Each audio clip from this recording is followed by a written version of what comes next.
everyone. Today we have with us two most powerful women of the legal fraternity.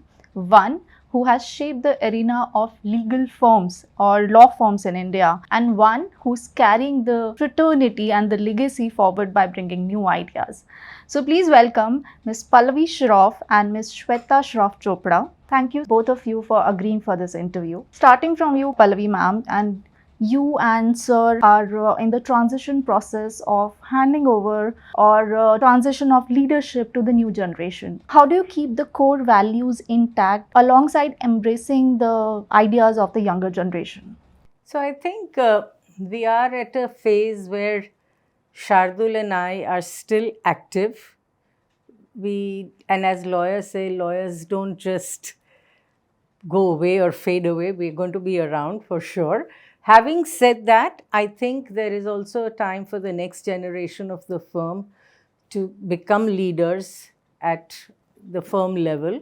So there is a time within which this has to happen. While we get the next generation. So there are two levels of next generation in the firm that I speak about. One is my children, and the next generation is also other partners within the firm who have grown up with the firm. So we've been very lucky that there have been a number of partners who've started their career here, come up to being equity, and now have come into the management board. Now, for that to happen, I think there has to be a recognition that when you want to grow and you see young leaders coming up, you have to give them the opportunity of leadership, because otherwise you can't grow, your growth gets limited. I think that was a recognition that both of us have. And transition does not necessarily mean one generation just simply goes away and hands it over to the next. There can be a harmonious blend of the experienced people and the young people with their ideas. And the change initially comes from the older generation, where we realize and we accept that there is the next generation. They have brilliant ideas and they need to find their place. And I have a feeling, and I'm very convinced, that both can coexist. And it is with the understanding at different levels of our roles and responsibilities as they evolve over a period of time. While Shardul and I have built the firm over the last 40 odd years, I think our priorities, our life was the firm, because we had to build it. We were achieving, working towards that. But there are other people who have grown with the firm, 20 years, 25 years with the firm. That is a lifetime in today's day and age. And I think what is happening is, because these partners have grown with us, they imbibe the values of the firm. It's not only our children who imbibe them, because that's what they have seen in real life, but also these young partners who imbibe that culture, the whole spirit, the feeling for the firm. It's about us, not I. All of that comes because they've grown with the firm. So actually, at one level, when you look at partnership and all, the whole culture and cultural fit is the starting point. When you hire people, it's so important to hire people with the cultural fit. And it could be at any level. Then you can develop the culture, you can develop the people, inculcate them into a culture of the firm, motivate them to stay. But innate, basic feeling culture has to be, particularly when you hire laterally, it's even more important that whoever you hire has the same culture, the same sort of aspirations, values, goals, and how to achieve them. That is very, very important. And I think as far as our own next generation in the family is concerned, I think I will let Shweta speak about that. But I think when you give them a feeling that you are a part of the family, I think that's the main reason for anyone to stay. Yes. So what we have tried to build over the years is that we are SAM family. We are an Amarchand family. I think very proudly say that till almost a year ago, probably, till COVID for sure, I would say, I knew every partner, every partner's wife. I knew about their Or children, or husband or wife, sorry, yes. And both ways, so yeah. And I knew about their children, what they were studying, what they were doing, and how they were growing. And some of them, their children were my friends. You know, they would come to meet me, come along with their mothers or fathers to come and say hi to me. That was the feeling that we've always wanted to create of inclusion. Have an event for the children. So if we had our Christmas party, it was always with their families. So their children came, somebody's parents came, some grandparents came. We all celebrated it together. The feeling of creating a family, I think, is very, very important. I think this version needs to go out, that all the firms, all the organization needs to do this to make their employees a part of their family. Coming to my next question, and I want Shweta to take a lead on this, but this is a question to both of you, that as two most powerful women in the legal industry, what challenges did you face while growing to the leadership, and what advice do you want to give, or what do you think the industry can do better for making lives for women in the industry? And that's a loaded question, especially sitting next to a very highly accomplished woman who had far more challenges than I have. Having said that, I'd like to start by saying that women need women to lead the way. I had an amazing role model. I still have an amazing role model who is tenacious, hardworking, and never leaves a good fight unfought. That sort of drive and tenacity that I have always seen my mother have is something that has really sort of helped me sort of stay anchored to being in the profession, to grow. And, whilst not everybody can have their mothers in the profession as their role model, I would say that women face multiple challenges along the way, as do men. I think the conversation around gender has to be more nuanced now. Fundamentally, I feel that the support system around women needs to be very, very strong in order for women to excel, besides their own ability to believe in themselves. A lot of us play chess against ourselves in our heads. We imagine things that will go wrong, but don't think of the possibilities of things that will go right.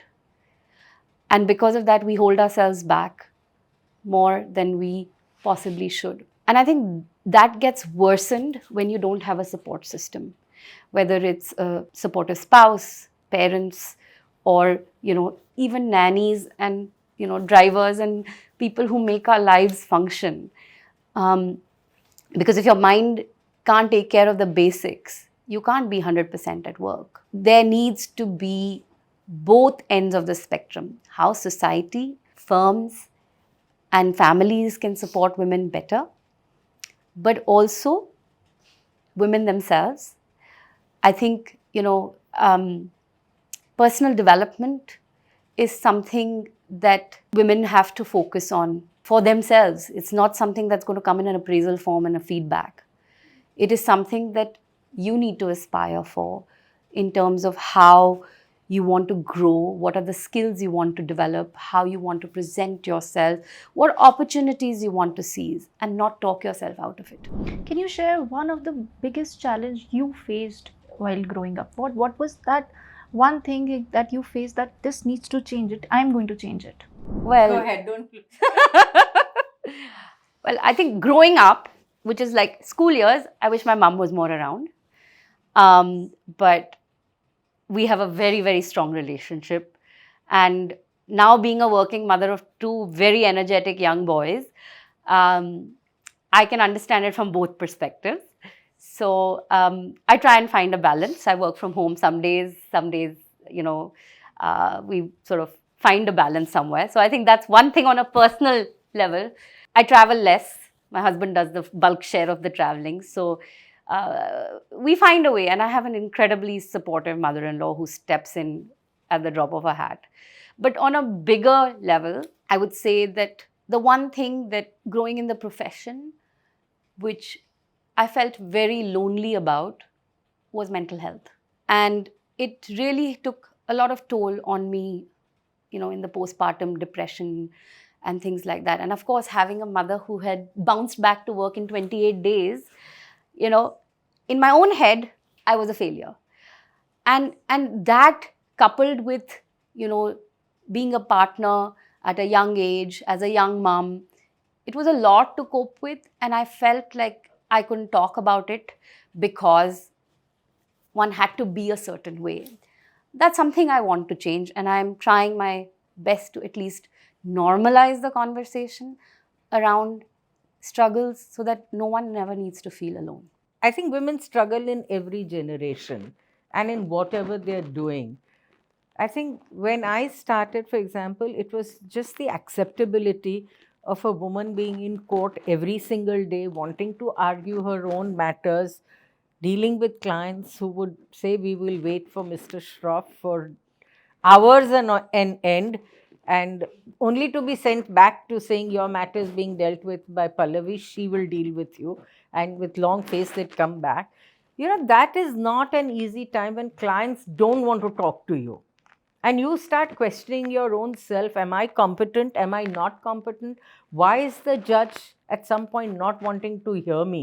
To which there were a few judges, even in the days when I started, 43 years ago, there were judges who would encourage women. Justice Leela Seth, Justice Kirpal, they were amazing people. I was in my first week after getting my sanad. I had to do an examination in chief and cross-examination. When I look back, in a very simple bank suit. And it was before Justice Leela Seth, and I started. Of course, I made mistakes. Who knows how to ask questions? And she would correct me and guide me through what I should do. And then Shardul walked into the courtroom, maybe 15-20 minutes later, and she stopped the proceeding, told Mr. Shroff, "I think your presence is not required here. It's between Mrs. Shroff and me." And she was guiding me and through how to deal. She realized I was in the first week at the bar. But that gave me that confidence.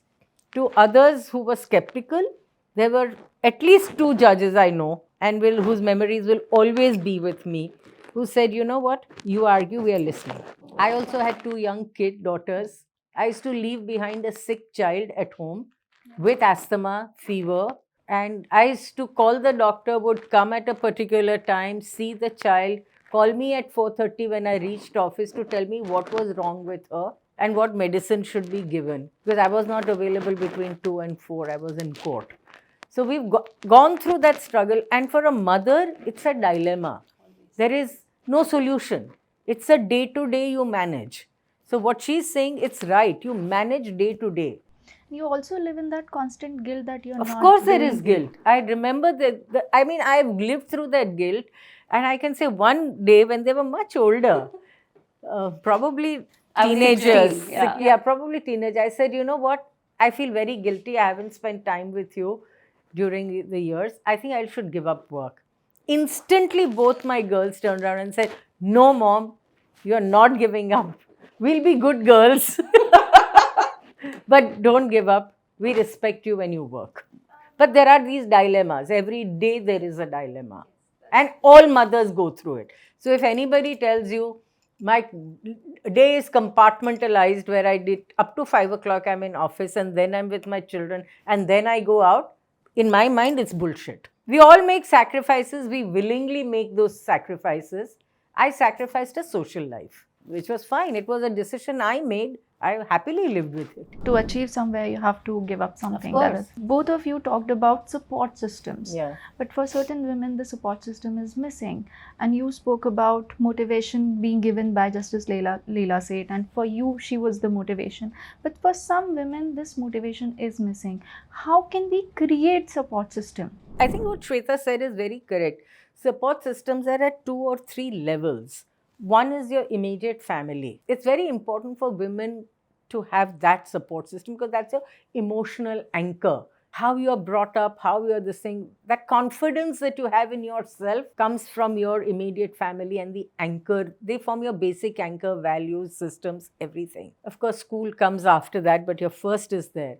Then at your workplace, how supportive is your workplace of women? When I mean supportive, it's not just these policies and all, may talk about that, but it is giving equal opportunity. The most important is, are you giving equal opportunity to women in your firm? If there is a big matter, is there a big deal, can a partner lead it or will you hesitate? If there is a matter and you know guy has a young kid and the wife, the partner who the woman partner has, will you even offer it to the woman partner first? Let her say no. Why do I have to make the choice Or for judgment. her or a judgment for her? Maybe she can handle it and as well. So, and that is a very conscious effort that the workplace has to make, the leaders at the workplace have to make, and ensure that it comes down that leadership, that women get equal opportunity. Only then can we say there is equality, not otherwise. You can have all the policies in the world, you can implement all of them, but till a woman gets an equul opportunity, it is not I'll equality. tell you this in a slightly different context, and this has really stayed with me. One of our colleagues, a young girl, she once said to me that, you know, we say that there's no all this bias. Why aren't the girls all anyway asked to lift the bastas? Why only the boys get asked to lift the bastas? Basic thing. Can't I have hands? Yes. Boys have hands. But why are we telling them to lift the bastas? Why can't I lift the bastas? I said, be my guest. But, you know, I'm trying to say that it's such small little things as well. But there is so much of conditioning and social sort of conditioning, plus with expectations of people in the workplace. We have to challenge and interrupt the narratives which have gone on for a long time. But to that equal, one incident I tell you, when I started my practice and I was told by Shardul, we were two people and two other people in the firm when we started it. I was told by him, learn to carry your own bags and your own bastas and your files and go to court. So even though we had a court clerk, I used to carry my own basta. One hand I had papers, one hand was my basta, and I would go to court. That was the first rule I was taught. Learn to be self-sufficient. See, only those people grow to this level who knows, who have seen the struggle also, and then also they have kept their humility and everything intact, that we have rose from the ground and we will be. That's the only still. way to grow. I am firmly of the belief that the only way to grow is bottoms up. There's no other way. When I started, I used to go and do my own inspection in court files. I go to the registry to move my files and papers. Did everything myself. There's no shame in what you do. If there is an urgent filing, sit on the floor, arrange the briefs, arrange the papers, do everything yourself. There's no shame in doing your own work. I mean, I also think of it as like snakes and ladders, right? You can rise very fast, but hey, you can fall equally quickly. You come from 99 to 0. Yeah, so I think incremental consolidating growth is something that stays. I wish the world wasn't in such a rush all the time. Maybe I'm a minority, but that's the way you girls have grown up. Yeah. Both of them have started as A0s, literally, Yeah. freshers, fachas in the office, doing what any other A0 would do. Sit in the common pool, work the long hours, do all of that. and no special dispensations. Nothing. Ever. In fact, it was harsher, if not, the same. I think at some points, the ability to talk about some of the sort of struggles was also restrained, right? Because I am my parents' daughter. But I also felt like I had so much to prove for myself. I always wanted to be known for who I am and not whose child I am. I remember once when I was in sort of applying to law schools, and I said, when I get into law school, I'm going to sign in by saying Shweta S. Nobody will know Shroff is my surname. So as a young person, I had a lot to prove to the world, to myself. If there was a harder route or the easier route, I'd pick the harder route because that meant that I would prove myself. I don't know if I would have done it the same way in hindsight, but I think it has brought me a lot of experience. It has brought me a lot of understanding of different ways of thinking about problems that are presented, different perspectives, because when you are sort of taking the harder way, you meet a lot of people along the way and you get to learn about their perspectives, and it sort of has brought me empathy. So I don't think I would change my journey at all. actually. Everything has just unfolded perfectly. Ma'am, a question to you. What is the difference in functioning of law firms when you were a young associate, and now how the law firms are functioning? I think it's a matter of evolution of the profession to begin with. When I started, it was essentially people came to a lawyer when they had a litigation. You had to go to court, or either you wanted to go or somebody sued you. You had to go to a lawyer, and you went to one, and somebody defended you or stood in court for you. From that concept of going to a lawyer for a problem, the lawyer has now become a consigliere of business, of the business leaders. They don't think without their lawyer being with them. Every business house will have some consiglieres. You want to talk to them, you want to figure out, can I do this, bounce off thoughts. So the role has become more of a consigliere, of a partner in business, enabler of business. Equally, when you talk of litigation, it is equally a part of enabling that business. It's a business problem, it's a business solution that we provide. So the role has changed. Consequently, what we have to deliver has changed. You need corporate practice, you need a disputes practice, then you have to do, when you want to do that acquisition, you need funds. So you need acquisition finance, you need your banking and finance, you raise capital at some point, you need capital markets. So it's an evolution of the growth of business and the growth of India. That's how law firms have grown. The history of law firms is effectively, we've had those very old law firms, but the real growth of law firms has been since 1991. So the growth of law firms is very young. And even the older firms, unless they evolved, keeping in pace with the growth of business, with the growth of India, the change in the legal profession, you cannot survive. And though we have a history of 100 years, I think what we did was to evolve with the times, evolve with growth in India, the change in law. And I think that has been the biggest change that we've seen. And of course, the firm grew as India grew, the needs of the clients changed and grew. But we also realized with every 100 people growing in the firm, I think systems have to change, processes have to change. You need to put in systems and processes, and a lot has to change.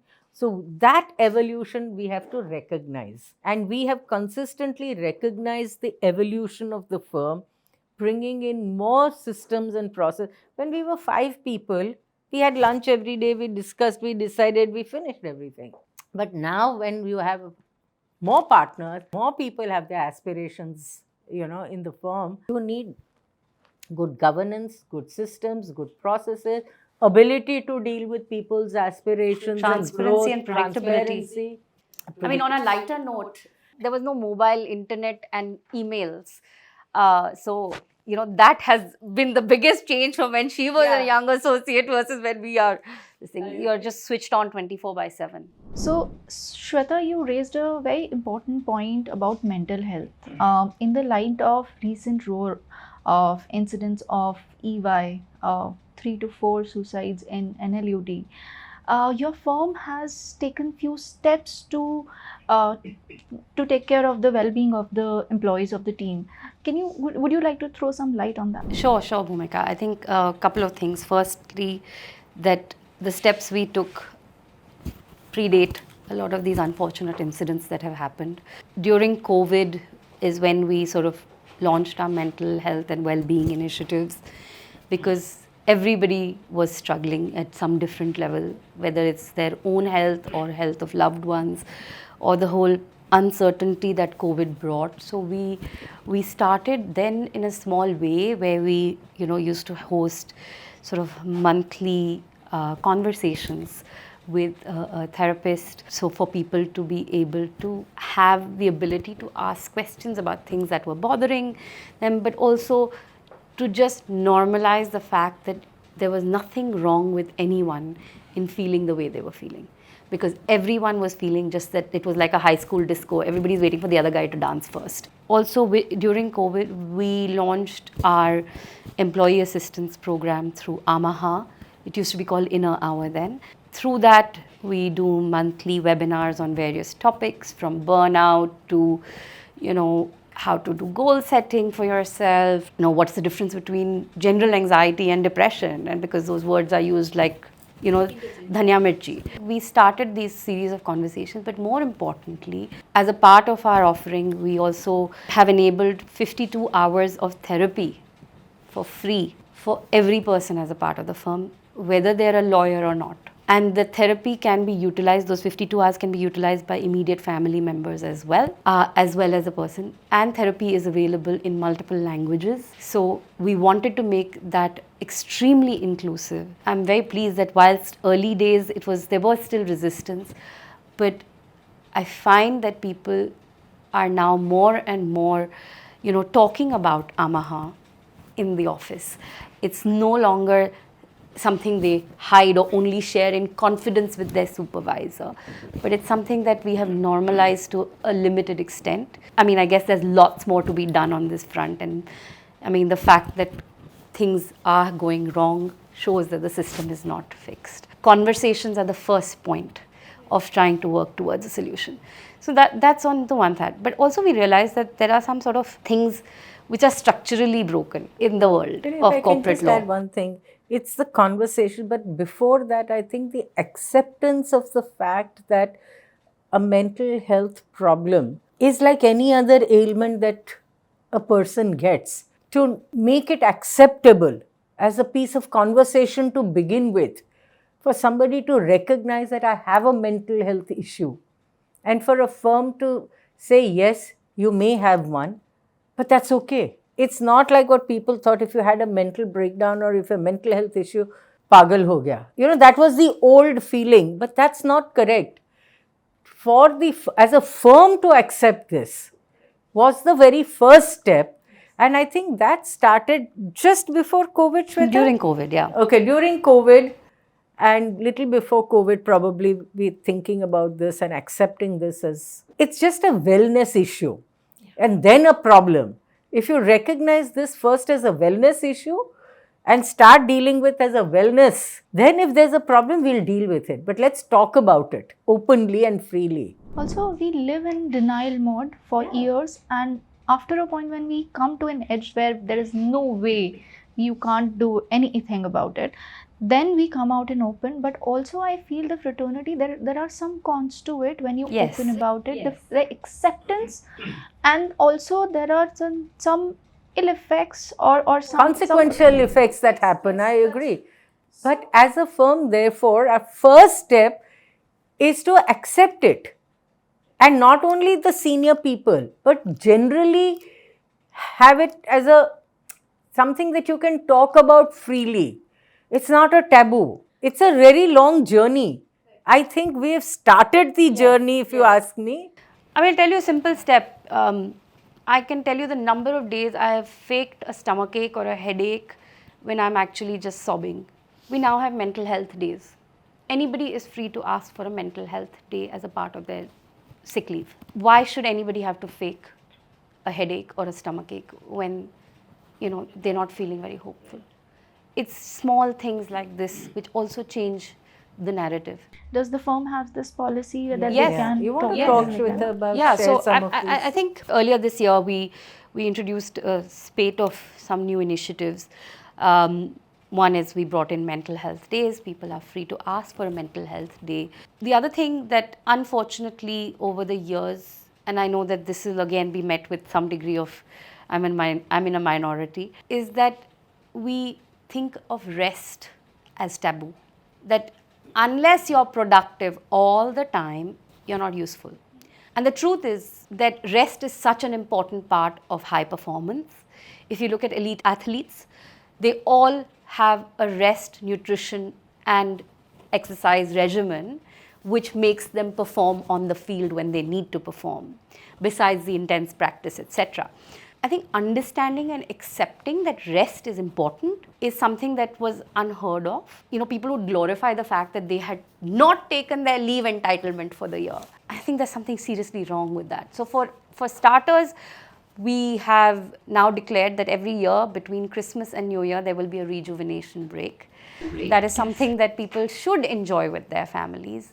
And of course, work exigencies may arise, but we will find a way to make it good to people who've had to work during that time. But, in the past, in our past experience, those days have been taken off by majority of the firm, and people come back with a new vigor in the new year, because time by yourself, time with your family and loved ones is very important to how you perform. Shweta, we have seen in lot of firms have this period, and I also we were talking about it, that lot of firms have introduced this rejuvenation period, but the implementation of it, like similarly how our Mental Health Act is being implemented, which has some loopholes, there's some lacks in, and somewhere we are finding the implementation is not proper, and also we are living in a hustle culture, everybody is struggling, and I could say that lack of sleep is also a trigger to the mental health patient, and it is increasing day by day. Yes. That continuously you are in a hustle culture and you are trying to prove yourself, or probably in this competitive world we do not get a proper sleep, a basic 8 hours sleep also. What do you have to say? I think there are 5 things one needs to look after on a daily basis. It's like brushing your teeth. It's hygiene for your mental health. Eating nutritious food as opposed to junk. Hydration. How many times have you had 2 liters of water in a day? Movement. Basic movement. Close the bathroom door and dance. Making sure you have some social connection with people. So many people are isolated. Loneliness is such a huge pandemic. And finally, something creative. If you try and do these 5 things on a daily basis, you replenish your own cup. There's a time. There is always time. Check your screen time. Check how much time has been spent on Instagram looking at other people's perfectly curated lives, comparing and feeling shit about yourself. Check the games you're playing. If all that time could be taken out to kind of do something, of course it's convenient. Doom scrolling is the most convenient thing. Yes, guilty as charged. I feel that if we want to feel better, then something's got to change, because nothing changes if nothing changes. I think any change has to be two levels, I would put this. One, you would want to change yourself and be passionate about that change. Unless you are passionate about doing something, you can't do it. Okay, that's one. That's for yourself that you want to bring that change. The second is at an organizational level. Because you may want to do, she may come out with 5 policies, but if the organization doesn't support it in its implementation, nothing can happen. So, unless the organization is committed and not superficially, unless you are committed to implementing it, ensuring that it reaches at every level. But just to take that passion has to be there in its implementation also, not just having a policy. Just to take that point forward a little bit, actually, things like monitoring workloads. We are a time recording based system, as all law firms are. You have the data. How many people are looking at that data to see how many people are working week on week on week for 60, 70 hours? Are conversations being had with those people saying that, hey, do you need more help? Do you need less work? What is it that you need?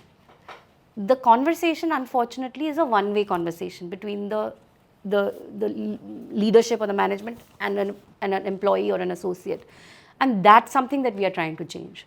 That it is more of a collaborative process to determine that, look, your capacity can look different on every given day. Some days you can work like a beast, 12 hours and still have the energy because something is exciting or whatever.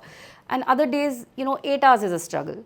So understanding that it requires effort to try and make that conversation to how to optimize on a daily basis, right? Even machines are calibrated every time to give an optimal performance. We are not machines.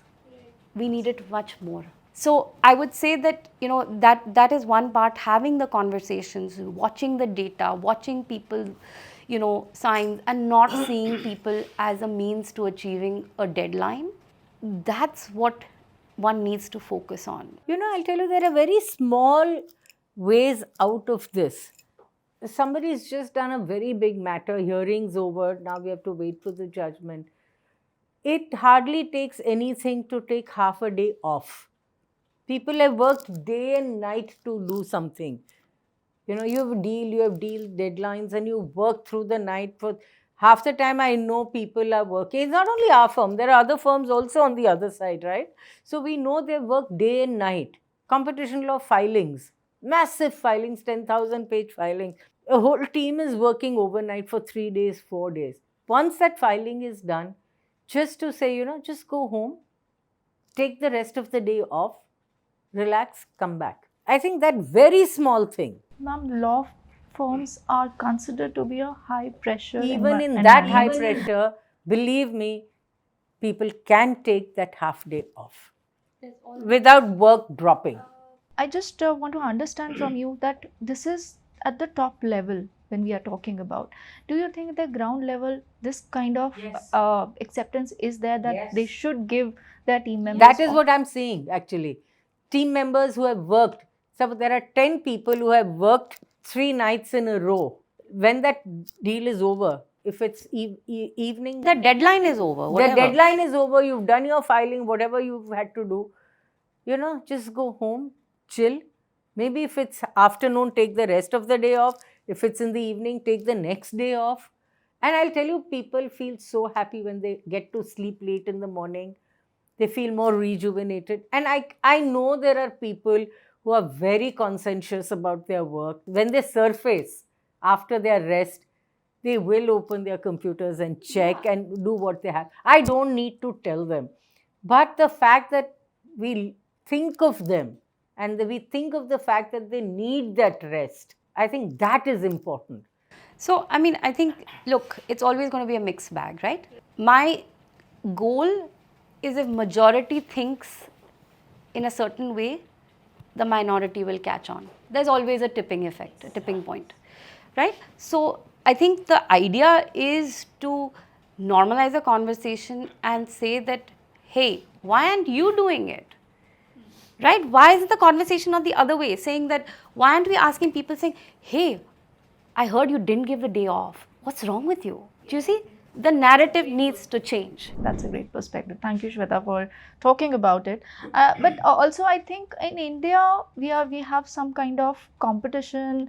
We have some kind of a work culture which is different, but which is different in Europe.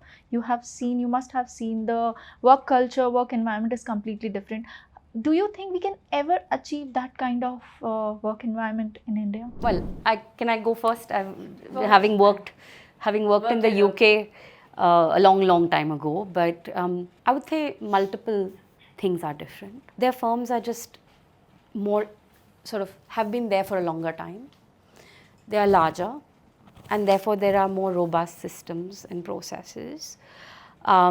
For example, document management or whatever. And I'm talking from 20 years ago. So we are there now. There are things that one can rely on, like precedents or AI or experience. Those things are there where, if harnessed in a proper way, they can make work not as much as a drudge. The problem is people like to hoard information, hoard knowledge. Unfortunately, you can't. And that's the difference. One of the differences I found in Europe is that people want to share the knowledge, make life easier for the next person. Unfortunately, because we have been brought up, I will say, with a lot of scarcity, where you had to apply for a gas cylinder, where you had to apply for a phone line. So everything had to be held closely.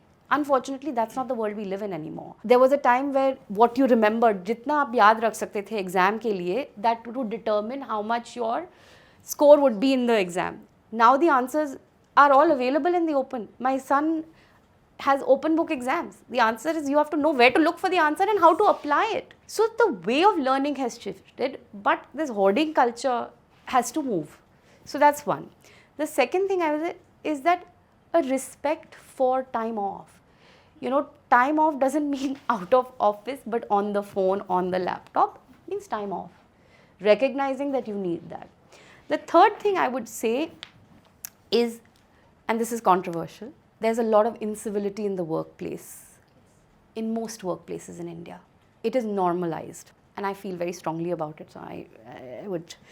But incivility has a huge price on mental health, on work culture, on the environment you're working in, and how much of yourself you can bring. So when people are rude to each other, when people shout at each other, call each other nasty things, you don't only affect the person who it's being directed to, Bitching around generally. but you affect the entire ecosystem.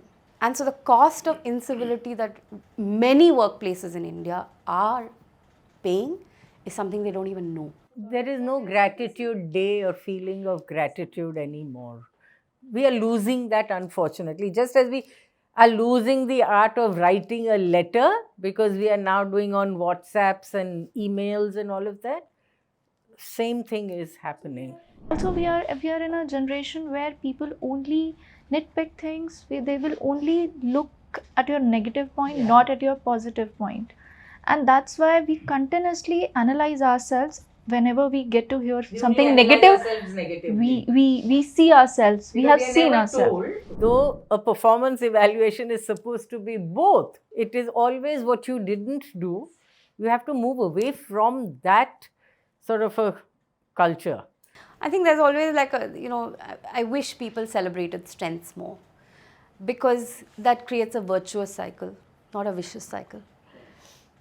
People play to their strengths, they are better, they feel happier, they want to do more. It's something that will take time, but I think if we just sort of had a more open sharing culture, if we respected the need for rest, we could make a huge shift. And these are not massive, massive things to change, right? These are just attitudes that people need to shift. What they are getting, they are passing it on. And that's the point. But the point is, we have a mind, we have a soul, a consciousness.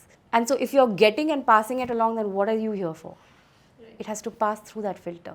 Also, one thing which is going around that about the technology, do you think it will release some burden, it will make a shift, and also it will help better work-life balance for the new people, new team members or young advocates? Let me go first here. I think technology is an aid to us human beings. Okay, it facilitates us, it helps us, provided we know how to use it. We still, at my generation, I can tell you, we all need to learn how to use technology. You have AI. Everybody is raving about AI. At my generation, I know, but maybe at my grandson's generation, he knows what's prompt engineering and what sort of questions to ask. I have to learn what sort of questions to ask. But at any age, you have to have the desire to learn, okay, and accept technology.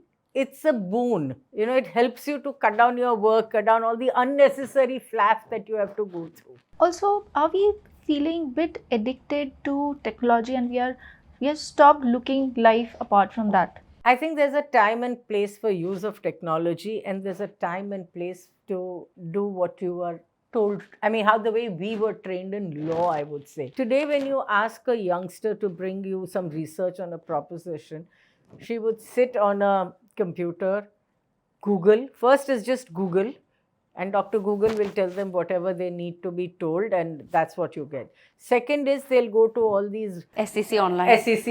Everywhere they will go, they don't even read the judgment. They'll get that highlighted paragraph, which they will read and try and put it in context without even reading the headlines. Okay, that's how they are doing it. That is where I have a problem. I think what these tools should be is just to aid your stuff, not do the basic research. Nobody opens a textbook. You give a proposition of contract law. I haven't seen a junior go to the library, pull out Mullah on contract or Pollock on contract or any of these books to read that section, understand the fundamentals of why and what. Ultimately, what is the study of law? The study of law is study the principles of law. Because then how you apply it in different situations is different. I have been taught, and this may be pretty late in my life, once my father retired, I went to him for an opinion on something. And I took all my papers with me, but I didn't take the Bare Act. I started telling him the facts and all, and I finished that. And so I said, section so-and-so of this act. And we use the act every day. So I said, this is what the act says. He says, no, bring the act. Let's read the act in the light of the facts that you've just briefed me. And maybe, we'll see what comes out of it. He got up, pulled out his copy of the Act, we read it together, and I realized my answer was probably in the section itself. And then how to develop it with case law, expand the whole proposition was part two. But the first thing I learned was open the textbook, open the section, read it. Today, how many of us, when we are asked to go back and check, actually start reading the section? Very few of us. We are always going to be in a multi-generational discussion around technology, and different generations have different experiences with technology. The generation that is coming into the workforce is native to technology. My generation and her generation, who have to do the learning and the shifting to adapt ourselves. I think the biggest challenge with tech adoption in firms is that the decision makers or the leaders or the partners don't fully understand how tech can actually help. There is a trust factor issue. I'd rather my associate read that paper on paper than have an AI, machine learning, far accurate, do it. You have to overcome that trust issue. Force, if required, tech adoption, because there are synergies. Forget everything else, there are cost synergies. We can price and be more profitable if you use tech sensibly. It's a no-brainer. It's easing people's lives. Very simple. When people are doing due diligence, okay, it's not easy. People can do it mechanically, or if you understand the purpose of the due diligence and the amount of information you gather and how it can change a deal, when all those fundamentals are explained and the person is doing, if you have technology and there is technology available to do the due diligence, you can look at these clauses which are relevant instantly. Just spend time on reading them afterward, not searching them through these contracts. So, I think there are a lot of synergies, a lot of things that can, help. We need to bridge the mental gap. But there are people in my generation who will oppose technology. We will always be in a multi-generational conversation, and therefore it is important to bring everybody into the conversation. Find ways and means for everybody to participate in the move. In the medical profession, there's robotic surgery, there's all sorts of constant cutting edge research and learning that's going on. Here we are so busy doing tasks, right, that I'm not entirely sure which lawyer is going to turn around and say, hey, I learned something today. I wish people could take some time out of a day to say, what did I learn today? And it doesn't need to be something massive. But for me, there was a big aha moment. I learned how to stitch a PDF a few years ago. And I was like, wow, this is the first thing I have learned in a long, long time. Because we have people who can do it for us, right? Why do I need to learn it? But the fact is, there is a joy in learning something new. Technology can help us create time for learning. So coming to my last question of this interview, so please tell me, what are the good parts and bad parts of managing a large organization, and how does one balance client expectations and the well-being of junior associates, where they also have to tackle a learning curve? So answer is very simple. The good part is the people and the bad part is the people about managing a large law firm. I think people make our firm. They are our assets. We are in a profession where the assets walk out every night and you hope they come back happy the next day. And our job as people who are managing an organization is to enable people to be their best selves, their whole best selves. If we look through that as a lens from a people perspective, I think that changes the way you can respond to many things. But I'm very conscious that we have a business to run. We have families to feed, and salaries to pay, and clients to service.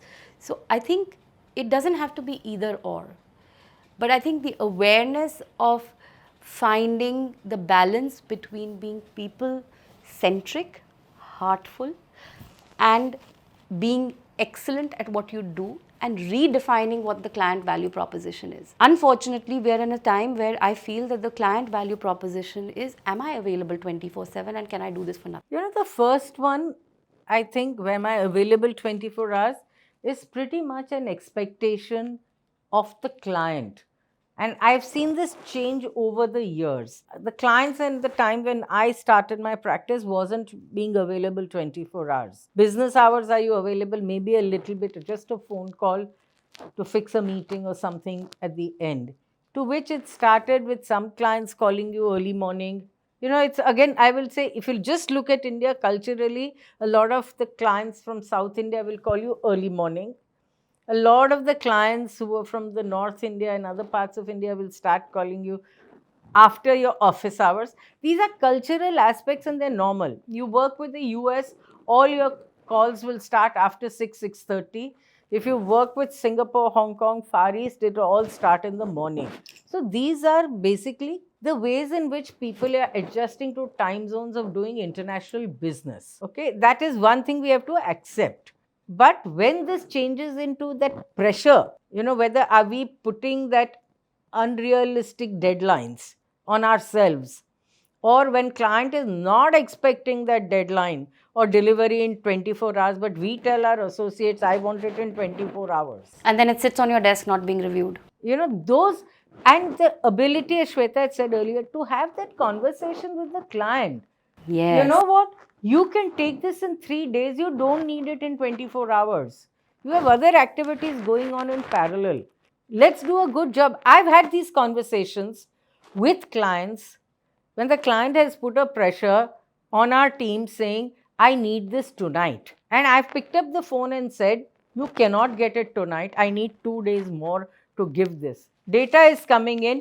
Data is incomplete. I have to analyze the data. I have to find an answer and write it. It cannot be done by tomorrow morning. I will give you after 2 days, no matter what you scream. And client has accepted it. This was recently. I have seen there's scenarios where they get an email at 11 in the night that for tomorrow's meeting, you have to prepare this. Listen, I've sent those emails myself. I'll be honest, sometimes things are critical. But as a manager, as a partner, I have to use my discernment. I have to use my judgment as to when something requires attention, who is the best placed person, what other support can I give them. And often I'm in the trenches with them. So these things are not going to be like miraculously erased. We need to know how to best support people when such things arise, because what people struggle with is not being supported. People are not afraid of working hard. People are afraid of being unnoticed when they work hard. People are afraid of being invalidated when they're making a point. We need to fix down when they make a mistake. That is what people need to fix for. And yes, I completely echo what Mrs. Shaw said. Is about, how many of us, and I ask this question to myself, are we ready to have that conversation and push back with the client that something is unreasonable? Because we have sort of accepted the fact that if you bend over backwards and do all sorts of contortions in a limited span of time for less money, that is good client service. Is it really? It's not. You do a disservice to the client if you ask me. My question, but have that conversation. My question is it really good client service? How do you feel about yourself at the end of that?